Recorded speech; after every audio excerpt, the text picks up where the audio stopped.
It's 10 p.m. Do you know where Jaysen Buterin is?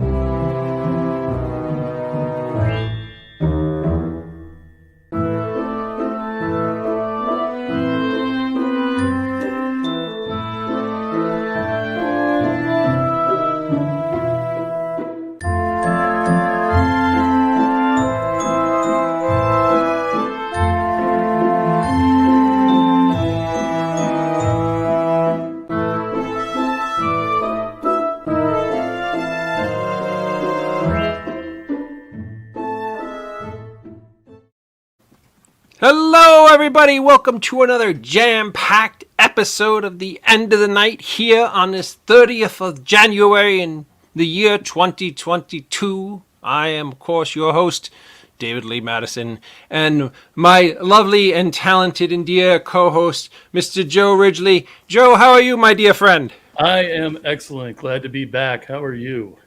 I am absolutely fantastic. We had a big blizzard up here in the Northeast, and parts of Massachusetts, where my daughter goes to school, got over 2.5 feet of snow. But as any good, smart father would do, I rushed to Massachusetts on Friday, and daughter napped her, so she's not in the blizzard. She's up here just freezing her kiskers off in Northeast Pennsylvania. So I saw Cincinnati won. Who won the second game?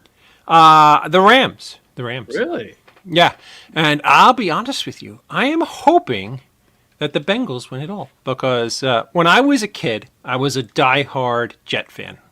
And I used to walk from my house in Middle Village, Queens to Shea Stadium to go watch the Jets play when they had like Richard Todd and they played in that infamous Mud Bowl.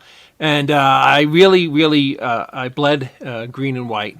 And then those bastards moved to New Jersey on me. And I vowed to never watch them again. And at around the same time, the Jets, there was a kid growing up in Merrick, Long Island, and playing in parts of Queens and Long Island named Boomer Esiason. And Boomer, his name was Norman Esiason. Boomer got drafted by the Cincinnati Bengals, and I became an instant Bengal fan at that time. And Boomer was really a great quarterback when he was young and took the Bengals to the 1988/89 Super Bowl. And I remember the Bengals were winning with like 2 minutes left. And then Joe Montana, of course, throws that Hail Mary pass to Dwight Clark and the Bengals lose. But with that being said, I then, of course, lost my mind completely and became, remained a Jet fan, but the Bengals were always like my 2A team, if you're allowed to have one. So, I forget. Was that quarterback for the Bengals? Is he the guy that became an action star, or was that somebody else? Quarterback for the Bengals? What? Back in the day?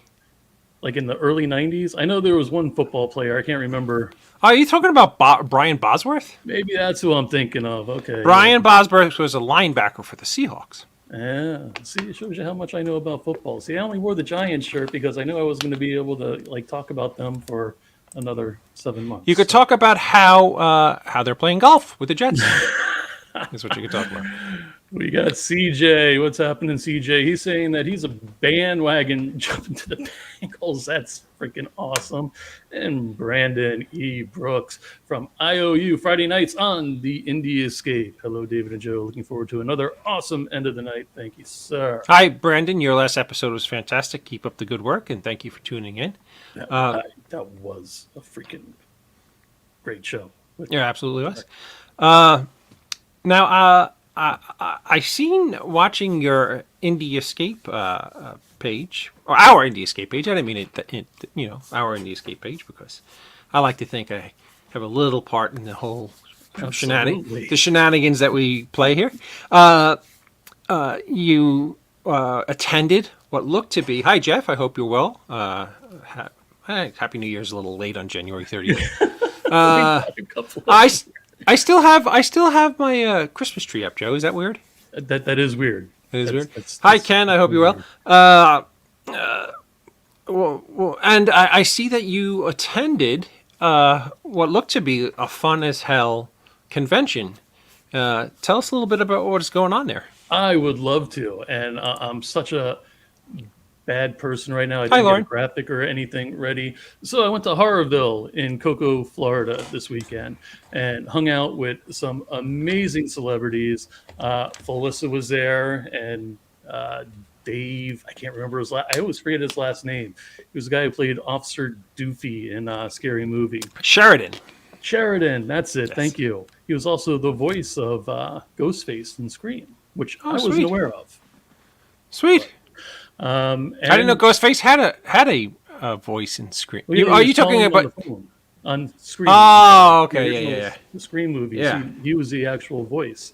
Oh, nice. And of course, John Dugan, who spent hours in our suite just drinking, having a good time. And for a guy that's 68 years old, he could drink any of those under the table. But that's not the best news about it, though. So Dave from Horrorville and I were actually talking, and the Indie Escape, we're going to now host their celebrity panels and MC their events. Oh, sweet. Congratulations. That is awesome. Drinking sissy beer. He was drinking Heineken. But yes, so the next one is a pop-up one in July. So I'll be posting more about that then once I find out information on who's going to attend. But yeah, we're really looking forward to that. Congratulations! That's very, very awesome news, and I can't wait to see what comes of that. Are you gonna film and put these out on the Indie Escape for everybody to see? Absolutely, and hence why I said earlier I need to pick your brain. I hope you have a toothpick because there really isn't much left. As you guys know, Mr. David Lee Madison had Mr. Hush Weekend of Fear, and was there another title to another one? Oh, they were all Weekends of Fears. They were all just kind of different in tone. The last Weekend of Fear we did was the first interactive horror convention at a theme park, and the horror convention took place at Wild West City, which is an attraction that is 1800s Western city, completely authentic with cowboys, and so we tricked it out to make it a ghost town with werewolves and zombies and monsters. And every half hour, the headless horseman would ride through town. Cowboys would be shooting at him. So we had an interactive convention. And what was really cool about that, it was a cowboy town, and the MC for that show was no other than Joe Bob Biggs, who's a cowboy. Wow. So and we had just a wonderful, wonderful time. It was about a week before Halloween, and they have a full-size train that we had haunted train rides through the woods. It was really, really one of the most fun I had at anything I've ever been at. We just had a blast. And at the last night, on Sunday night, all the celebrities got on stage, and they did a concert and jammed, and it was like Brian Hollering on with Nicholas Brendan, Kevin Van Henrick was on guitar, and Scott Schiaffo was on lead guitar, and it was just a blast. We had a great time. With CJ saying Roger Jackson is the voice of Ghostface from Scream. Maybe I misunderstood. Maybe he was the Ghostface voice on Scary Movie. I may have misunderstood. Right. I think that dude is only involved with the Scary Movies, not the Screams. But I could be wrong. What the hell do I know? The hell do I know? When I was there. I was with John Dugan, so I was happy and horrified all at the same time. Yeah, exactly. Is the lovely and talented Grunkle Scott Schiaffo, our lovely co-host, up and rocking? I believe he is. Give me a thumbs up, Scott. Without further ado, ladies and gentlemen, Grunkle Scott. Grunkle Scott, how are you? Hey, how's it going? Everybody just who's watching tonight, poor Grunkle Scott, and I'm not trying to be a jerk or making light of this, but everybody who has a beloved pet will understand how this feels feels. Grunkle Scott lost his a cat that he and his beautiful lady Carrie adored. So I'm very sorry for you, lost Scott. And if the cat could ever speak and tell you how happy you guys made him or her, because the life of a feral cat. It was a trapped cat you guys saved or something? It was actually a local stray that came around and kept coming around, and before you know it, fell in love with us. She with the house, and Carrie, she became indoor over several years, I guess, like permanently indoor. No, I'm very, very sorry because, as you know, I have a cat who, I think he was on the show last week, Dr. Doofenshmirtz, and I had a dog growing up named Wesley, who was, I named the dog after the kid Wesley in the show Mr. Belvedere. I don't know if any of you guys are old enough to remember that great show, Mr. Belvedere, that was on the 80s. Who was it? Bob Uecker was the dad, and a kid named Bryce Beckham played the kid Wesley, and I thought that show was killer. So, of course, everybody here in the community sends our condolences and our love to you, Scott. Sorry about that, pal. Thank you. On a brighter note, what's cooking? Anything else that's going on that we should know about, Grunkle Scott? Your film. Okay. Got that in my. That's now in my sights, and I'm looking forward to seeing how that progresses. I'm very happy to be a part of that. I'm also very happy we didn't get 2 feet of snow here in northern New Jersey. We only got about maybe 6 inches, which they were gearing up for hell. Thank you very much. There's a bunch of them here, yeah. There. Thank you. Very sad. Brandon, gosh, CJ's going to kill me. CJ actually just sent me the picture from the convention this weekend. So, wow, sweet. Thank you very much. So, yes, it was a blast. I don't mean to bring it up again, but he was kind enough to send the graphic over. So, was it a big venue or is it a smaller con? It's a smaller one. It was their inaugural one. So, I have a feeling it's going to grow, and there's going to be more than one kind of convention with a similar name. So, it's going to be kind of cool. Sweet. That's awesome. Hi, Libby McDermott. Libby writes, my heart breaks for you and Carrie, sending all love and light. Thank you, Libby. That's very kind of you to... Scott knows how much you guys care for him, and thank you. That's awesome. So is our lovely and talented guest, Mr. Buterin, in the green room? Man, you're going to give him a swollen head if you lovely and talented and just plain gorgeous. Look at that damn hair. I got hair envy now. And yeah, he's here. There you go. Ladies and gentlemen, without further ado, welcome our first guest tonight. Wonderful filmmaker, all-around great guy, great actor, and most importantly, great dad, Mr. Jaysen Buterin. How are you, Jaysen? I am fantastic. Maybe a little bit more ado would have built me up a little bit better, but I think you did a fantastic job, Mr. Madison. Thank you. Oh, thank you.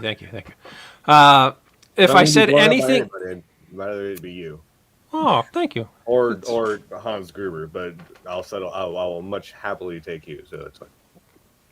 Hans Gruber tomorrow, huh? Look at that. You're older than me. Is it your birthday tomorrow for real?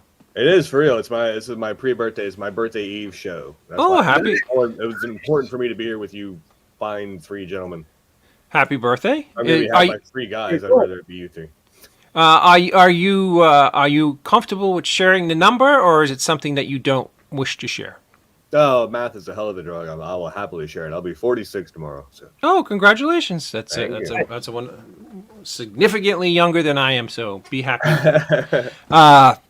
I saw, before we get into this, I saw a film, and I was curious because I respect all of you gentlemen as far as knowledges of film, and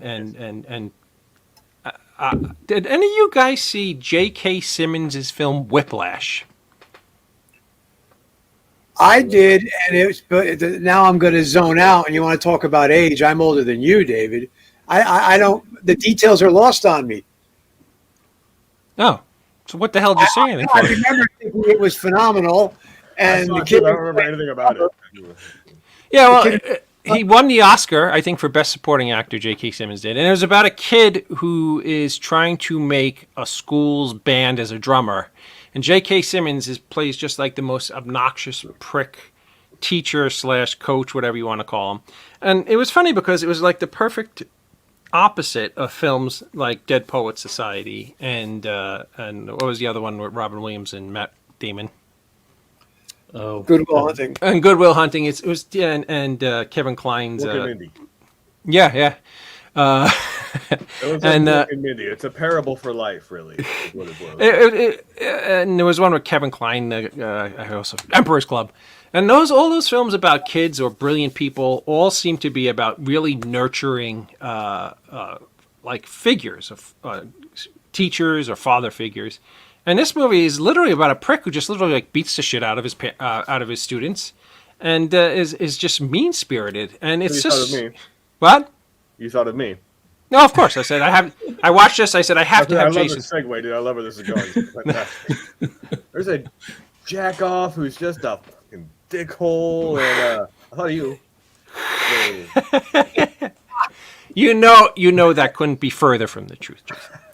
I'm a drummer. I mean, we're the guys that hang out with bands. It's cool. Jason, I never got really, we've been on shows together now numerous times, but I never actually got a chance to interview you. And I wanted to ask you this because I don't know the answer to this. But as a young man, what filmmakers inspired you the most to want to become a filmmaker? For the longest time, I had no idea that I even wanted to be a filmmaker. So I mean, it was one of those things that I think it struck me at certain moments before I ever actually became cognizant of the fact myself. It was just another outlet for storytelling, and another way to be able to tell the story that I didn't. The fog wasn't lifted from my eyes until recently. It's still a little bit foggy at times. It depends on what time of week and how much it costs. For me,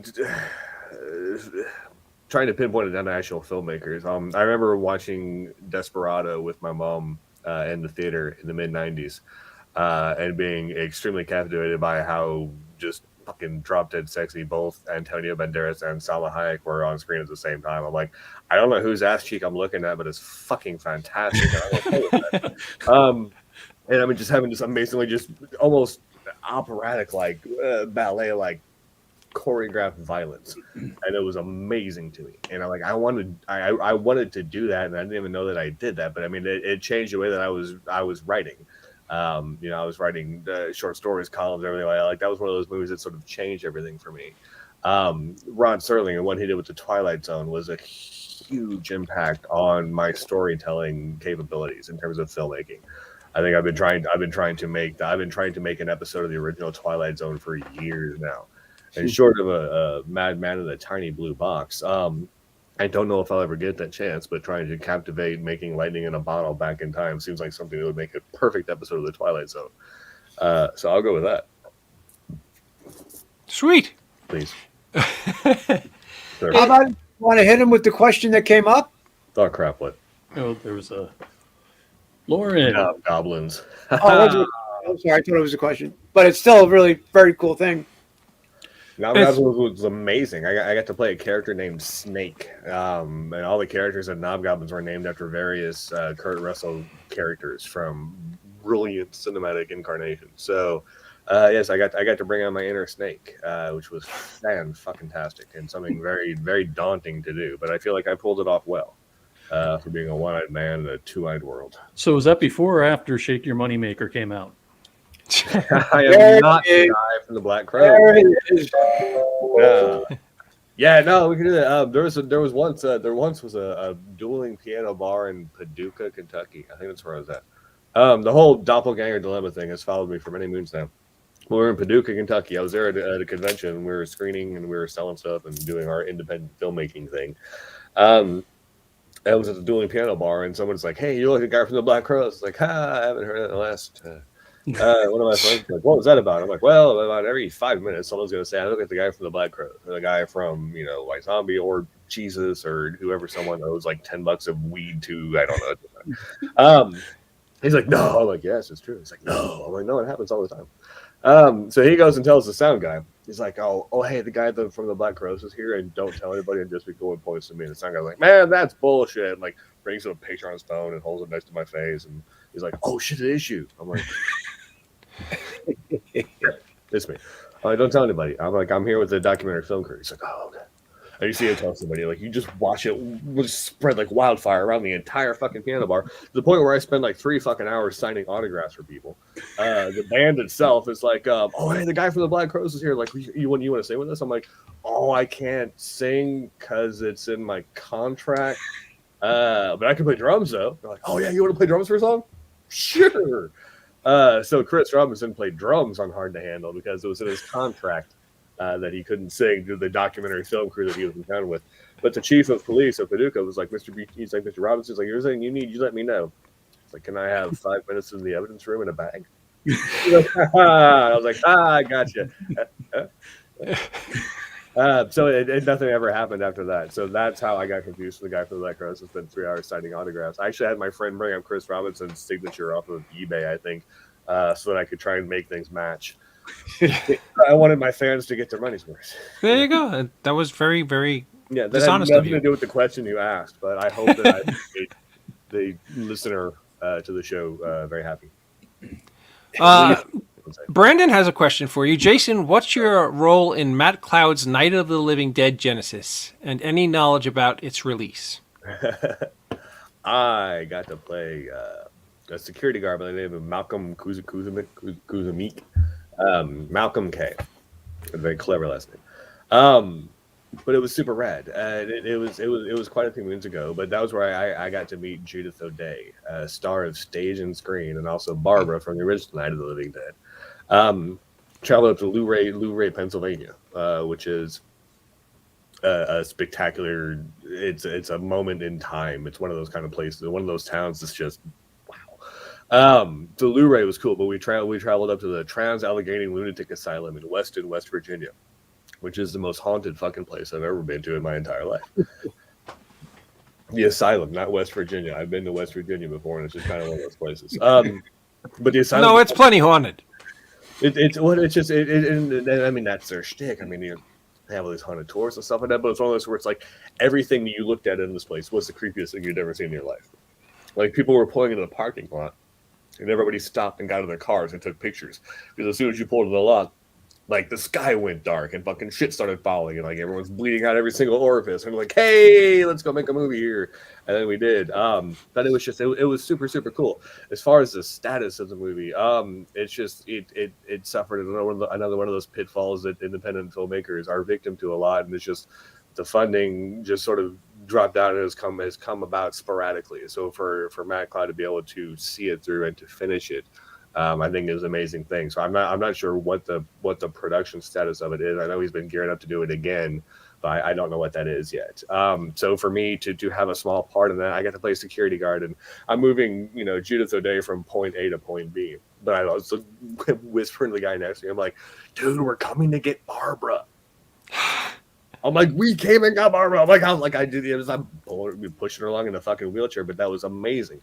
And it was weird to be like in Matt Cloud's living room, I think at like 6 a.m. on a Saturday, like in my pajamas, eating bacon with, Judith O'Dea. But that's just the magic that you make on movie sets. So that's what I got to do for that. And then, meeting Judith O'Dea there opened up the world to be able to get her into Kill, Giggles, and everything else and stuff like that. So I mean, it's just it's one of those, I mean, just pure prime examples of you never know who you're going to meet on a film set or how they're going to affect your lives later. No, it's all coming. You know what? One thing that I try to teach all up-and-coming independent filmmakers, or even filmmakers who do bigger films, Really? I try to the knowledge I impart is that when it comes to actors and actresses, a film is like a giant party that they really want to be invited to. And if you have the wherewithal and the gumption to at least put yourself out there and ask, you'll be surprised more often than not how willing people are to participate. So, especially if you use words like wherewithal and gumption and young filmmakers these days. yeah, I use every 50-cent word I can on the show, and then the rest of the week I'm a dribbling idiot. You saved them all up for this show. And I saved it. The Yeah, the rest of the week is like, get me pudding. You point to left or right, but I mean, it's not going to be any A or B shit. Pudding and bib. No. Now, if there was, okay, I won't even put it this way because I want it to be somebody who really means the world to you. So if your son, a couple years from now, when he's a young man, comes to you and goes, hey, Dad, what can you tell me? What is the best piece of advice you could give me because I want to become an independent filmmaker? What is the best piece of advice you would give your son? Don't stop believing. The lyrical sagacity of one Stephen William Perry. No, I mean, it all boils down to that. My dad, for the longest time, my dad worked for McDonnell Douglas and was a photographer for years, but he always, and I think he had seen some story or mentioned somewhere, like in a newscast, that Robin Williams learned the art, learned the skill of welding to be able to fall back on. He's like, it was like Robbie Williams. He's like, he had to learn a skill to be able to fall back. His comedy didn't pay the bills, and I have no idea whether, I don't know if it was true or not. But it was one of those things where he always kind of came back to, like, I had to learn a life skill. Do whatever you want to make you happy, be able to pay the bills at the same time. So I mean, if he's going to go into the art of independent filmmaking, I would encourage him to avoid Hollywood distribution at all costs. It's not fun. It's not. It sort of changes. It changes the paradigm a little bit. But I mean, just do whatever makes you happy. But it's just sort of follow some of those same basic rules. I mean, just don't be a dick. Be able to take care of yourself. So I mean, if that's something that he chose to do, and we've talked about film stuff a lot. I wrote a script for him, a short film script, because the girl that he was in love with in second grade, which I believe is still the same girlfriend that he has. I don't know if she knows it or not yet. But yeah, she was in love with werewolves, and I was on a film set and stuff like that. We were shooting like three short film projects in one day, and there was a werewolf involved. And we were going from project 2 to 3. He's like, "Well, I'm going to come with you." I'm like, "Why?" He's like, "I'm going to be the werewolf." I'm like, "But we've already Uncle Michael's going to be the werewolf." He's like, "Oh, so I had to promise to write him a werewolf script where he could become the werewolf so that he could get the girl, so that he could woo the smitten kitten, and then she would realize just how amazing he actually was. So I've written that one. It's called The Cub, and it went a lot darker than I thought it was going to, but it should be pretty cool. Sweet. Yeah, I mean, I don't know. I mean, I guess if I had to boil it down and give him one piece of advice, don't ever scrimp on craft services. Okay. And then the other side of that coin be get a really good fucking sound person, and then everything else you'll be able to make. Like that. I really like that one. Great sound person and fantastic crafty. You would be amazed at how many things that will cover. How happy it will make people if they've got like fucking candy bars and you can hear what they're crunching. Absolutely. Tell me, what was your favorite film of 2021? Oh, I don't know if I watch any movies. I watch a lot of TV shows. Snap. Snap, I didn't see it. No. But no. I mean, like, Snap. Like that was sort of a cognitive snap. That was onomatopoetical, really. I'll have to come back. Let me ask you: is that a hard, fast decision, or just because it's like it's easier to binge watch television now that we've all been isolated and whatnot? Like, are you staying away from movies purposely, or you're just gravitating to TV shows? Yeah, it's one of those, like, I became a filmmaker, so I don't ever watch movies again. No, it's not that at all. I wish I had some great, like, artistic integrity. Like, I won't ever watch it. It's mainly just a lot of sort of time constraints. you know, I mean, it's just it's the little more easily digestible nuggets of things. And then just watching a lot of current things. It's gotten a lot more depressing in the apocalypse. So I find myself, you know, retreating. So I mean, a lot of even the stuff I've seen, I mean, it's just been more on the independent circuit, but trying to, it's like you can see a lot of just amazing fucking things, and then someone asks you name one of them, and you're like, shitballs. So I'm just gonna go with Kill Giggles.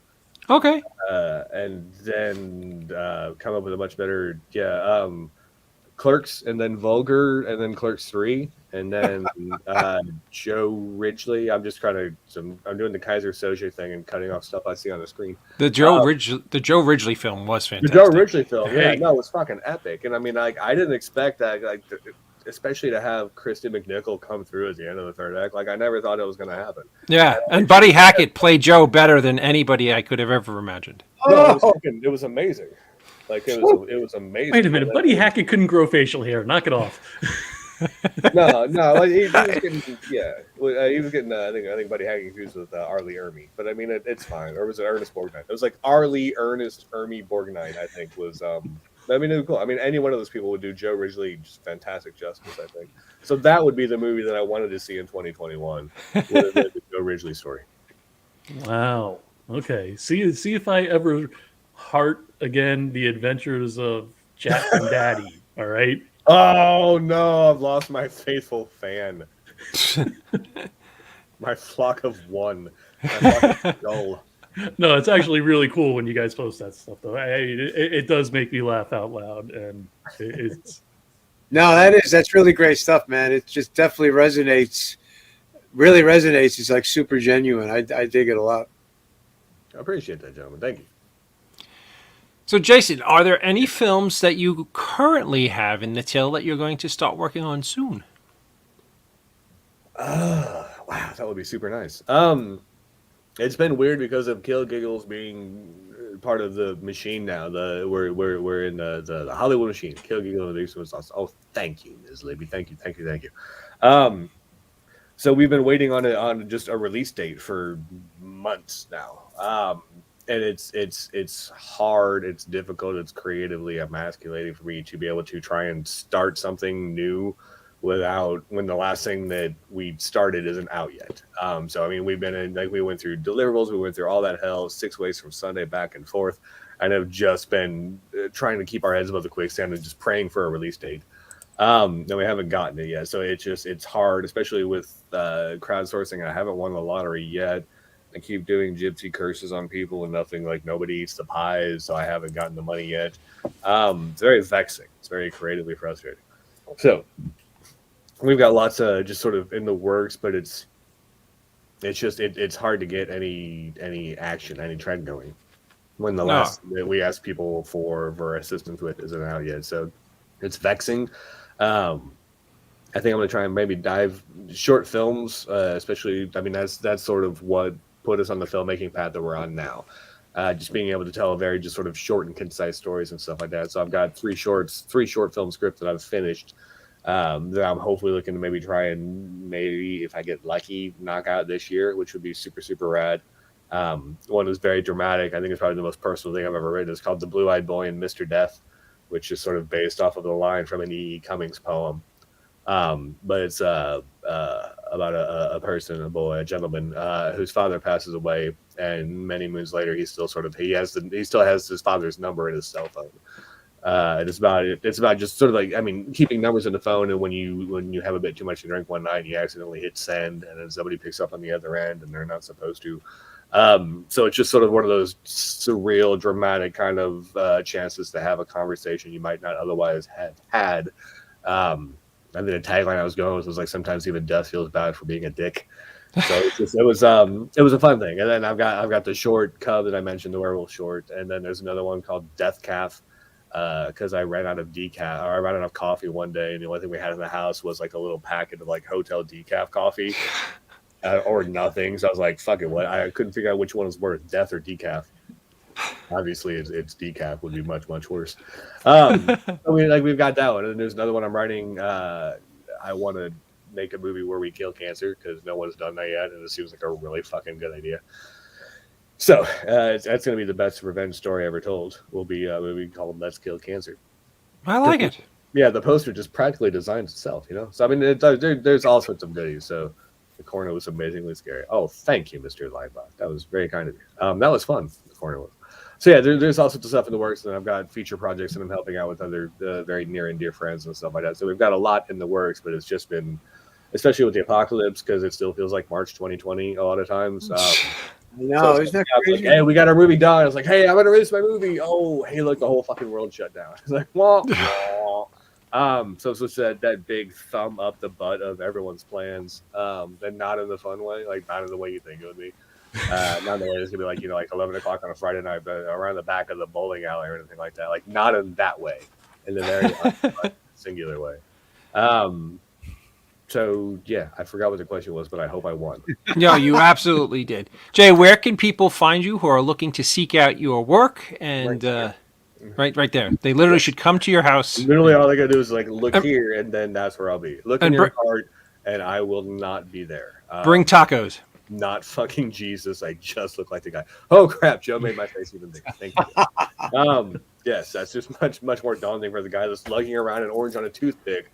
Let's make his face even bigger.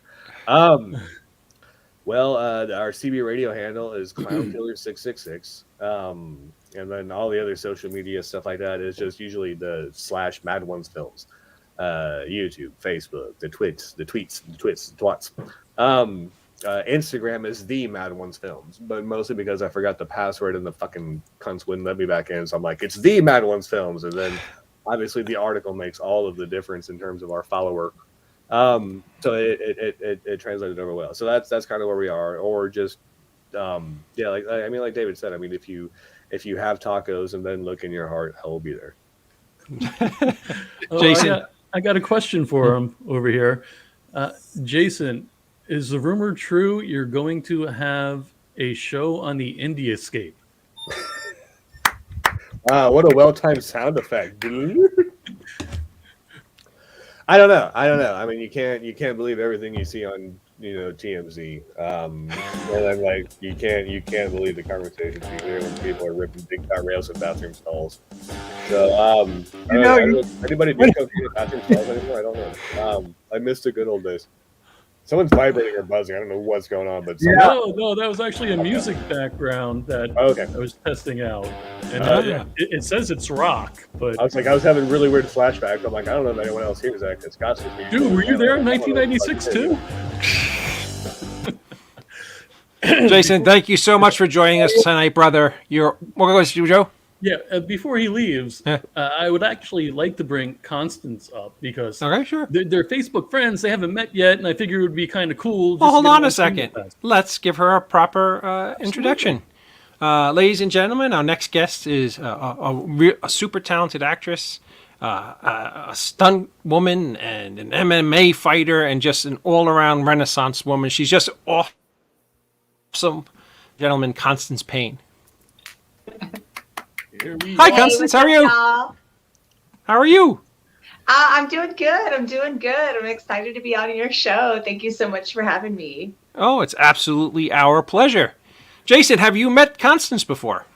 I have not, but it's very. I want to address her as Mistress Payne, and I have no idea why. Like, it just feels like something I should.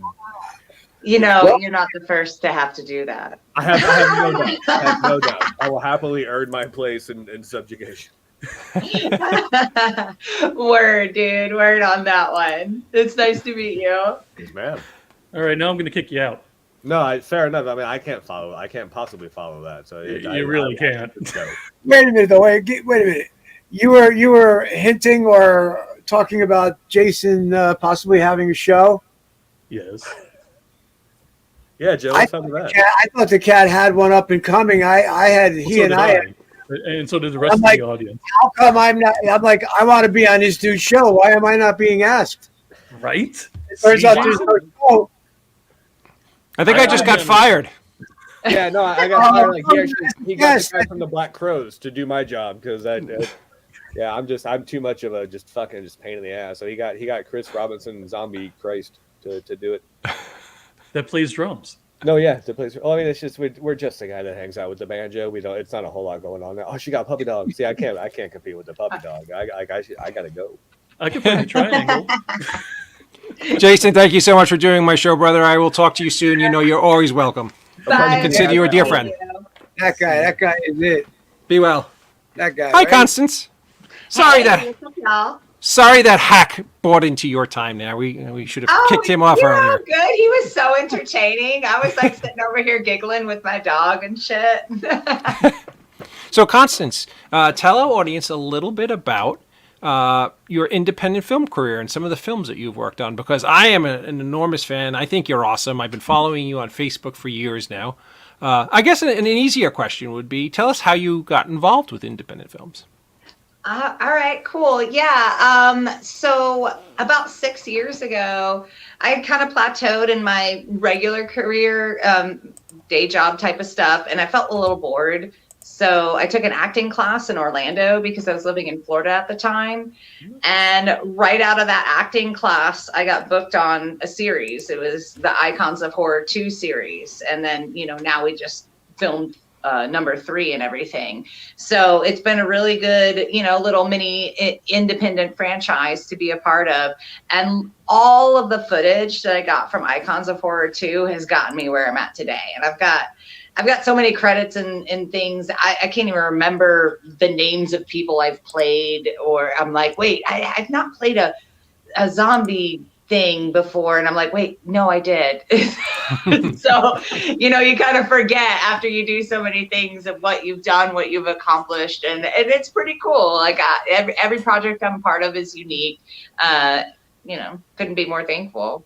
Now, what is the storyline behind the horrors of Icons of Horror? I'm sorry, I got the name mixed up. Well, it's so Trent Duncan is the director for that, and he takes comic book characters and horror characters and kind of mashes up and makes his own storyline. Mm-hmm. I play Rachel Cole, and in the second Icons of Horror 2, I'm on a mission. I'm trying to get back at the Umbrella Corp, which is Resident Evil and all that. So I'm undercover trying to work, under them, and then they catch me, they capture me, they torture me, and that all happens. And then the Punisher, he rescues me. We have a little rendezvous, and and then in number 3, it's a little more cut and dry. I just straight go towards kicking the asses of all these 3 main icon horrors, like Michael Myers, Freddy Krueger, and Jason Voorhees, and we just have this big epic battle. Yeah, no, those scenes are, Scott, if you get a chance, check it out because it's just epic. She really, really, really kicks ass in these films. Who would you say when you were a young girl growing up that you wanted to emulate, an actress that you really like or inspired to be like? Definitely. My favorite series of all time is the Alien series. So okay. Weaver, yeah, definitely. But also, I'm a big Gina Davis fan. She really inspired me as a kid. Between those 2 actresses, that's the answer. Sweet. I mean, that's a great answer because Sigourney Weaver is probably the godmother of all female lead action heroes. I would say she is definitely up there. I love seeing her still in films too. Like every time I travel, I'm always got the Alien on, or if I'm in my hotel room, the Sci-Fi Channel is always playing Alien 2, whatever it is. And it's so weird how that's kind of like a constant in my life, that whenever I'm traveling and working, that pops up for some reason. So it's kind of cool. We have a question from director Brandon Brooks. Constance, you're a champion arm wrestler. What is that world like competition-wise, and is anything like in the Stallone film Over the Top? Oh.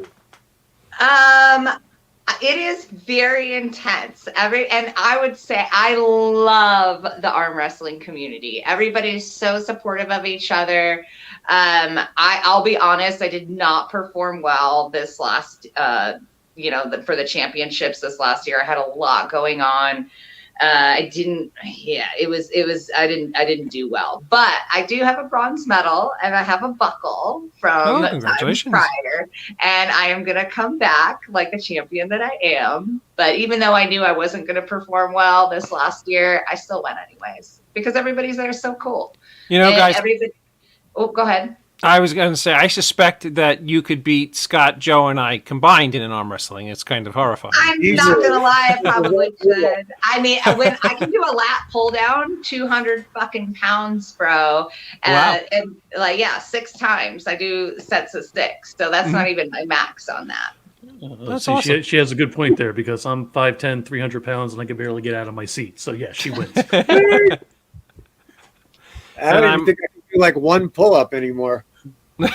I could do a push-up, like that ice cream push-up, you know? The one that... The ice cream. You remember those when we were kids? Now. So, Constance, tell me a little bit about... I know that you dabbled in mixed martial arts. Tell us about how you went about that, and what was that like? So I've been boxing since I was in high school. So that's always been a really strong part in my martial arts. And then I started jujitsu in my early 20s. So those are my 2 main martial arts. I do some cool kicks and, some spin outs, but I'm more into like effective moves. And I competed for a minute, but then it was overlapping with my acting career. So I had to pick, because doing fight scenes and training for fights in real life are 2 very different things. And you get in an intense mode when you're going for a real fight. So I kind of had to choose, and I chose acting. It was, something that wasn't getting canceled here and there, because if somebody wants to cancel a fight, they can do that at any time. And when you're training for months, and then somebody cancels, and then you start training for months, and then somebody cancels, and you start training for months, and then somebody cancels, and then before you know it, I missed 3 movie opportunities because of that. What are we doing here? No, so that's I understandable. never miss an opportunity to fight in film, that's for sure. Well, it's probably a great thing that you didn't get heavily involved in fighting, because you are an absolutely beautiful young lady, a stunning woman, and if you continue to fight, that may not have stayed that way. And I'm just being honest, because that's a brutal sport, and you break your nose and you break your eye My socket. nose has been broken 4 times. It doesn't look it. Does she? Usually, you get a big, because my nose. I was a celebrity bodyguard for 25 years, and my nose was broken probably 6 or 7 times, and. Ouch. You get like a big bump, and you still have a little.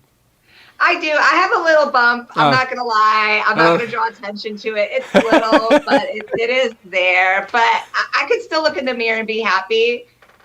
No, yes, you're a beautiful young lady, and that's a compliment. We were talking about this before show, where everybody's like, yeah, nobody could say nice things to people anymore without. No, I think what I was saying was when people start lushing and gushing, and they want to have like a whole conversation about like, oh my God, you're so great, because they think if they say all these things that you're going to be their friend or whatever. That's it gets to the point where it's a little weird. If somebody wants to say, hey, here's this nice compliment, I'm like, okay, cool, thanks.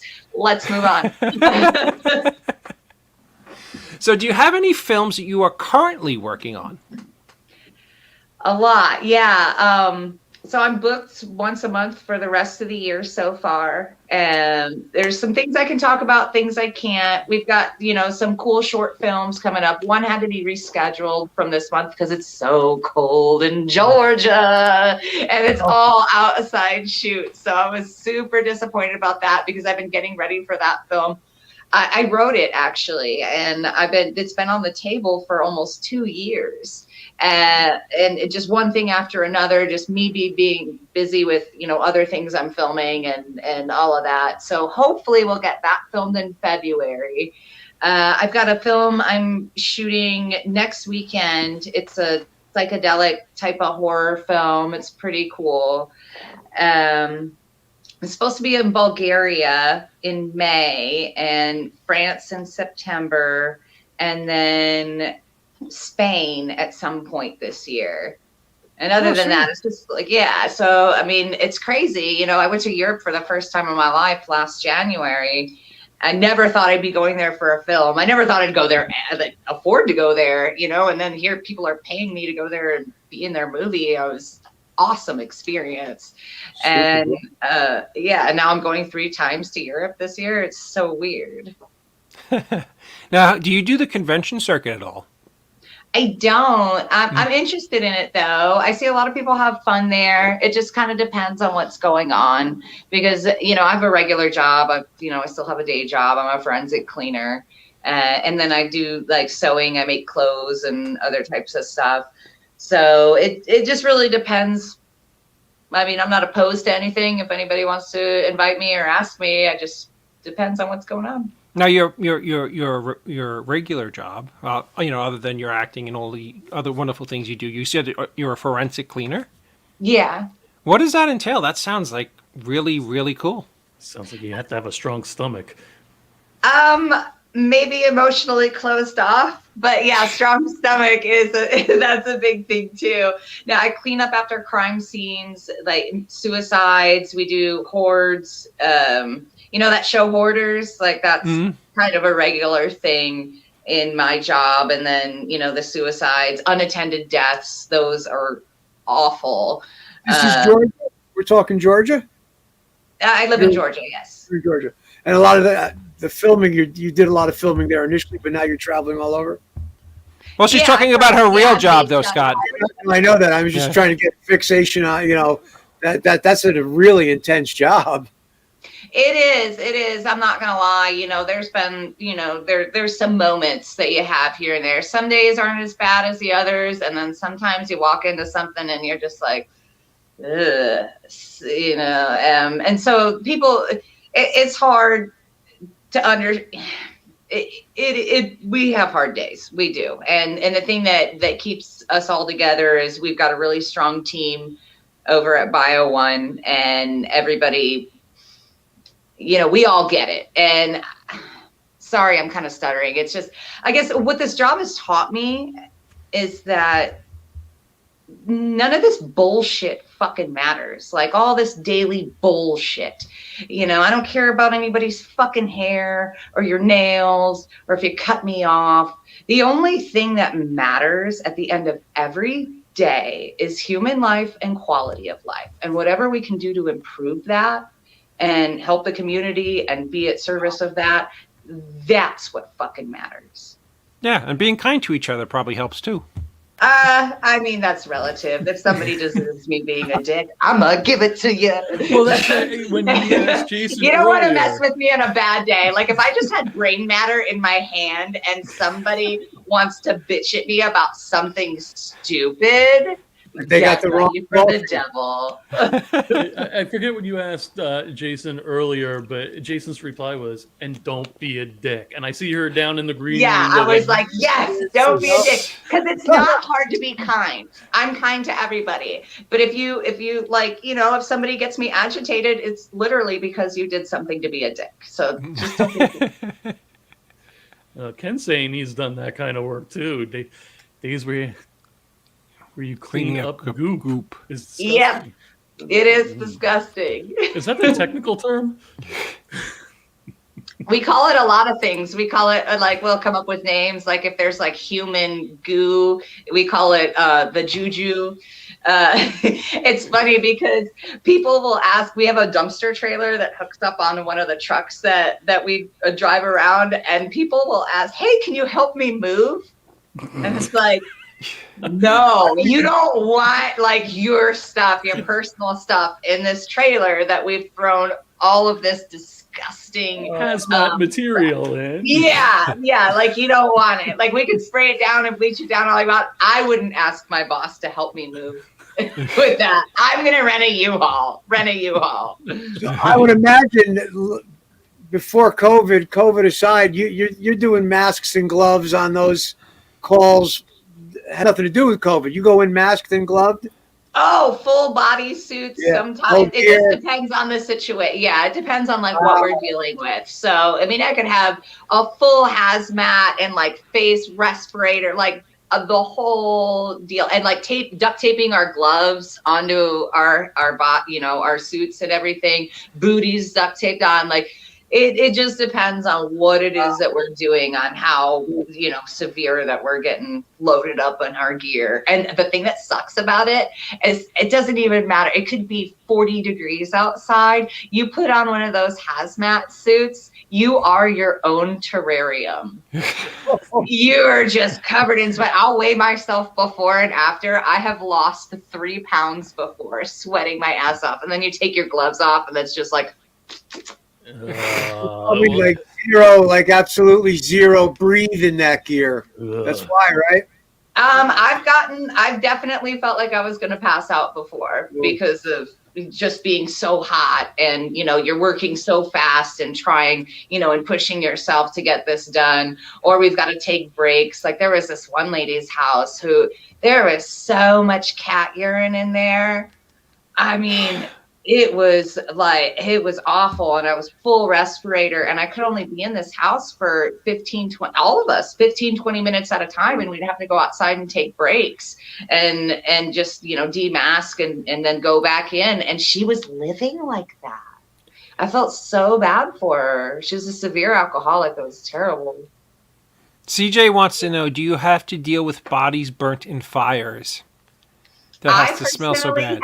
I have not. I've dealt with some unattended deaths, though, and those smell terrible. The worst unattended death that I have had to deal with, where this old man died in his duplex, and nobody had found him or called it in for almost 3 months.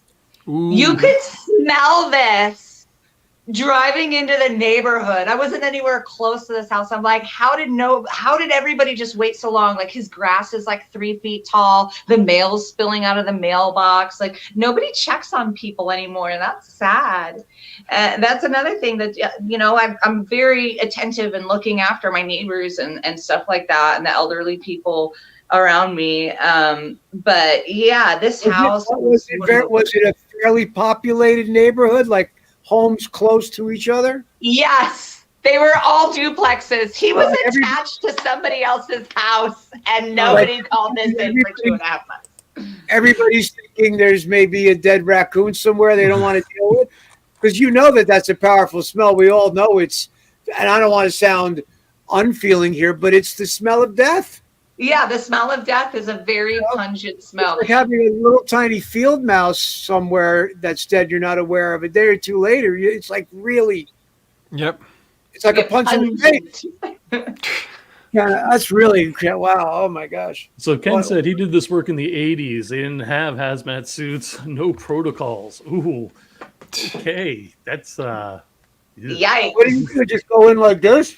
Put a do-rag around you looking all gangster.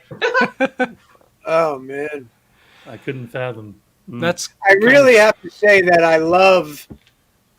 really love the fact that you said it's given you this appreciation for life, and how don't sweat the little things, and it's all the stupid bullshit we get caught up in is meaningless when it comes to just life and death and living the day to its fullest.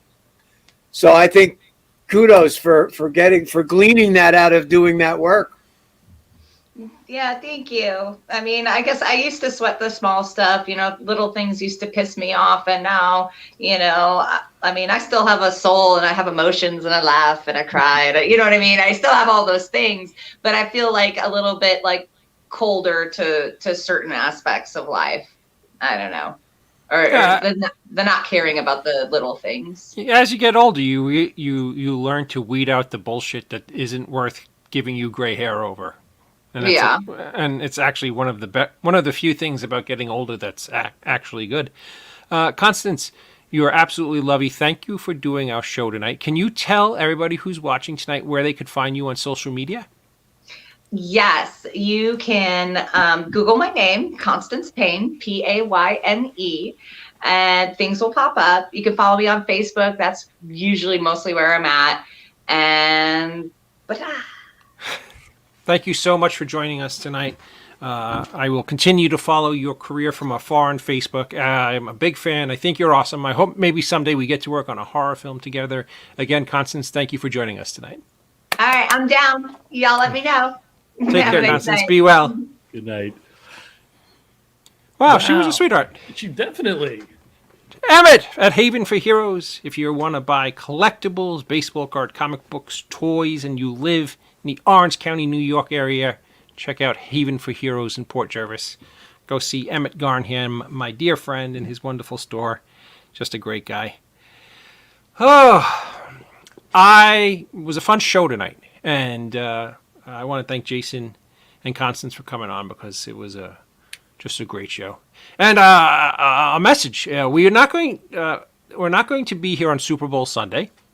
There's a chance I will be filming in Florida next Sunday, so I will let you guys know if we'll have a show. But the week after the Super Bowl, we're going to have a star-studded episode. We're going to do the second part of the Lost Vincent Price tapes. We're going to have some surprise guests. I mean, it's going to be hard to top William Sadler, who was on the first show. Yeah, but you notice he didn't say where he's going to be in Florida, so I can't track him down. I was going to say that about. I'm going to be in Jacksonville, and I would be more than happy if you want to come up and visit and say hello to everybody. As long as what you see, you keep quiet.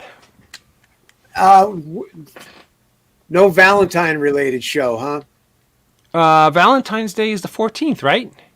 Yes. I was just wondering. That would be the Super Bowl Sunday weekend, wouldn't it? I don't know. I guess then we wouldn't be doing Super Bowl Sunday's the 13th. I'm just curious. Next Sunday is the 6th, or maybe we might. and then the 13th. So yeah, that's I mean, I think it would be kind of foolish if we did a show on Super Bowl Sunday. Let's be honest. At 10 o'clock, the game is like in the beginning of the third quarter, and it'll be the three of us morons talking to each other. What do you guys think? I'm looking forward to next week's episode. No, we said no. Wait. I'm supposed to be in Jacksonville next Sunday, but there's a chance I won't 13th. be. Okay, Yeah. so the next 2 weeks we have off. That's the way it's looking. Like Okay. anybody really cares. If anybody really cares, comment saying, we're going to miss you guys and make us feel good about doing this train wreck of a show. Maybe the Super Bowl weekend rerun will rerun the first episode. Oh, maybe. I could do that.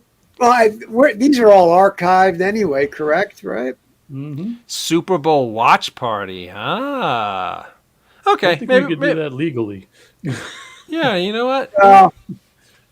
It is known that I'm a sports moron, right?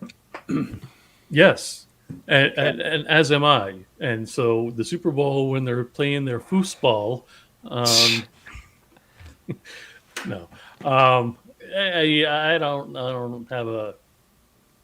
What's the term? Dog in the Horse fight? Dog in the fight, horse in the race, whatever. Come over to the Bengals side. We have cookies. Well, I'd like to see the Bengals win. I was just glad the Chiefs lost today because their quarterback irks me. That was actually almost miraculous. How the hell did the Bengals beat the Chiefs? That's just it. I see. The whole thing is I was working, so I caught overtime, and that's all I caught. Mm-hmm. But I was trying to check in, and I thought Thank you, Brandon. I thought the Bengals were down by like 2 touchdowns or something. Oh, it's 21-3. Oh, okay. Yeah, Gotcha. the Bengals came back and won the game.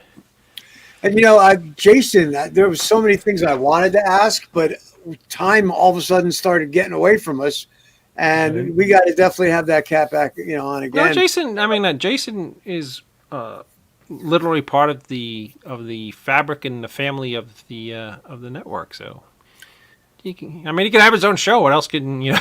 I'm glad you said the network and not mess up the name. No. I did it last week. I know. No, on another show. No.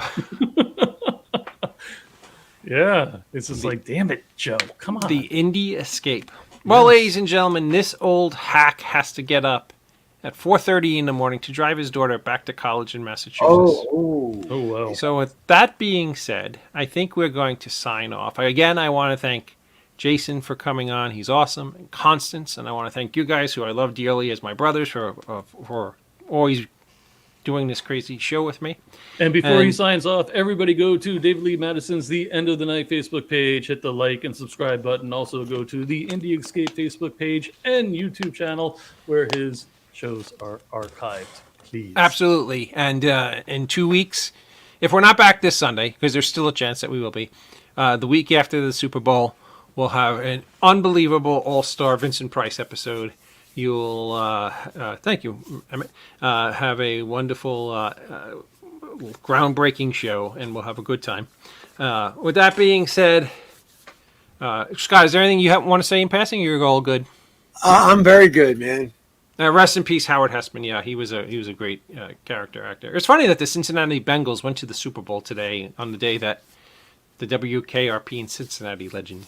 Oh, look at that. Yeah. Strange little Yep. quirk. Yep. With that being said, remember, no man is a failure who has friends. Be well, everybody. Be safe.